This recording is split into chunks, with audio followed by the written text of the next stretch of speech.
Halo teman-teman, pada kesempatan ini kita akan melanjutkan pelajaran matematika diskrit tentang tree ya, yang mana subbab yang akan kita bahas sekarang adalah spanning tree. Nah, di sini ada definisi dari spanning tree atau pohon merentang. Misalkan G itu adalah simple graph. Spanning tree dari graf G itu adalah subgraf G yang terdiri atas setiap titik di G. Jadi sebuah pohon merentang atau spanning tree itu dia harus mengandung semua titik yang ada di graf G. Dengan syarat tree itu tidak boleh mengandung sirkuit ya. Nah, di sini ada contoh find the spanning tree of the simple graph. Jadi ini sebuah graph karena ini juga mengandung sirkuit, maka ini bisa disebut sebagai graph, belum bisa disebut sebagai tree ya. Nah, solusinya yang pertama kita coba mengurangi karena ini adalah sirkuit, kita coba mengurangi garis yang pertama yaitu garis AE atau sisi AE. Maka gambarnya akan berubah jadi seperti ini. Kalau kita amati di gambar ini masih ada sirkuit ya, sehingga kita masih butuh untuk mengurangi edge-nya. Kemudian di gambar B, edge dari EF itu yang dihilangkan, sehingga terbentuklah gambar ini, graf ini. Nah, di graf ini masih mengandung sebuah sirkuit, jadi kita pilih lagi sisi yang harus kita kurangi. Sisi mana yang bisa kita kurangi? Nah, kalau ini yang kita kurangi, otomatis F ke G tidak terhubung. Atau sementara kita bisa memilih sisi yang lain, misalnya sisi yang CG. Maka saat CG ini kita hapuskan sisi ini, maka semua titik ini tetap akan terhubung. Oleh sebab itu, graf yang C ini bisa disebut sebagai pohon merentang dari gambar graf yang di atas. Nah, di sini ada teorema, simple graph itu konektif jika dan hanya jika dia punya spanning tree. Oke, kita lanjut cara untuk menentukan spanning tree. Nah, sebenarnya ada dua metode. Yang pertama deep first search, yang kedua itu adalah breadth first search. Kita bahas dulu yang pertama deep first search. Nah, prinsip utama yang digunakan dalam deep first search itu adalah kita menentukan dulu root-nya. Nah, dari root yang kita tentukan itu nanti kita pilih sebuah sisi yang bisa membentuk sebuah path atau jalur. Nah, sisi itu nanti kita teruskan membentuk titik baru sampai terbentuk sampai menghubungkan semua titik. Nah, semua titik yang terhubung itu yang disebut sebagai spanning tree nantinya. Nah, untuk memahami langkah-langkah ini kita lihat ke contoh soal berikut. Nah, misalnya di sini use deep first search to find spanning tree of graph. Jadi ini sebuah graph yang seperti tadi ya. Nah, untuk menentukan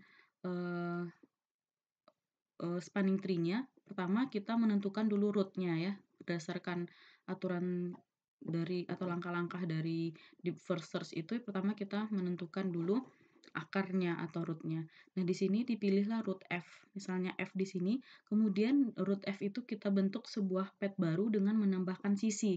Dari sini coba kita ke sini, ke G. Nah, dari G ini sudah punya sebuah titik lagi atau vertex. Dari vertex itu kita buat lagi sisi. Nah, di sini ada sisi H. Oleh sebab itu di sini dihubungkan ke H. Kemudian dari H itu kita bikin sisi lagi. Misalnya kita bikin sisi ke K. Nah, di sini ditambahkan sisi K, kemudian dari K ke I. Nah, kalau kita baru sampai di sini, otomatis yang I di sini tidak ada lagi jalur penghubung dari J ke I. Oleh sebab itu, harus kita lanjutkan dengan yang pencarian berikutnya. Nah, pencarian berikut itu bagaimana?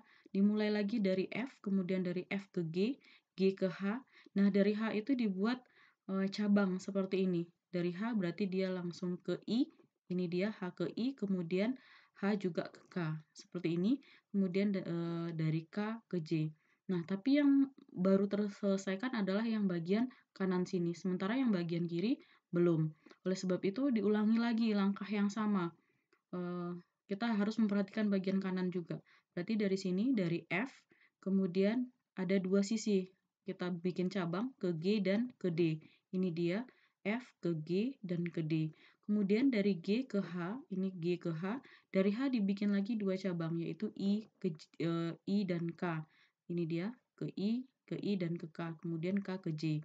Kemudian yang D tadi dilanjutkan ke E, kemudian dari E ke C, nah C dicoba langsung ke A. Nah, A tidak bisa menghubungkan ke B. Oleh sebab itu, kita butuh membuat cabang saat sampai di C. Jadi saat sampai di C, kita buat cabang menjadi B ke A. Sehingga semua titik di graf ini bisa dilalui. Nah, inilah cara yang metode pertama, yaitu menggunakan deep first search. Kemudian untuk semua sisi yang dilalui dengan deep first search itu disebut sebagai 3H. Nah, jadi yang warna biru ini adalah sisi-sisi yang dilalui tadi ya dengan deep first search. Nah, yang biru ini disebut sebagai 3H. Kemudian semua sisi yang tidak dilalui oleh metode deep first search itu yang disebut sebagai back edge. Nah, maka yang warna hitam ini disebut sebagai back edge. Oke, kita lanjut ke metode yang kedua. Metode yang kedua menggunakan nama breadth first search. Nah, kalau ini tidak sama ya dengan yang tadi. Nah, kalau yang ini langkah utama yang kita pakai tetap memilih dulu root-nya. Nah, dari root itu nanti kita memilih sisi yang bersisian dengan root tersebut. Nah, sisi yang pertama yang bersisian paling dekat dengan root itu disebut sebagai level 1. Kemudian dari level 1 tadi ada otomatis kita dari root tadi kita punya sisi, dari sisi yang terbentuk itu akan dibentuk lagi sisi lanjutannya. Nah, sisi lanjutan itu disebut sebagai level 2, level 3 dan seterusnya. Sehingga semua titik itu, semua vertis itu bisa dilalui sehingga terbentuklah spanning tree. Nah, untuk memudahkan memahami breadth first search ini kita lihat ke contoh soal berikut. Nah, misalnya ini ada sebuah graf, kita ingin mencari spanning grafnya menggunakan breadth first search. Nah, kita tentukan dulu root-nya. Nah, root dari yang paling memungkinkan dari graf ini adalah dimulai dari E. Ini dia, E. Kemudian kita bentuk sisi-sisi yang kita bentuk edge yang bersisian dengan root E ini. Berarti di sini ada B, kemudian ada D, kemudian ada F, dan ada I. Oleh sebab itu, terbentuklah tree seperti ini, dari E ke B, ke D, ke F, dan ke I. Nah, ini disebut sebagai level pertama. Kemudian dari level pertama itu kita lanjut lagi ke level kedua. Nah, dari B ini ada kemungkinan bisa ke C dan ke A, sehingga di sini A ke C. Kemudian dari D kita tidak mungkin lagi ke A ya, karena dia sudah dilewati melalui B. Berarti yang mungkin hanya H saja. Oleh sebab itu di sini D ke H. Kemudian yang F ada dua yang bisa dituju, yaitu dari F ke C. C sudah dilalui oleh B ya, berarti hanya bisa F ke G dan F ke J. Oleh sebab itu di sini percabangan F adalah G dan J. Kemudian yang I hanya bisa ke si K saja, karena si D sudah menghubungkan ke H dan si F tadi juga sudah menghubungkan ke si G, sehingga yang I itu hanya bisa terhubung ke J. Nah, ini sebagai level 2. Sekarang dari level 2 itu kita sambung lagi.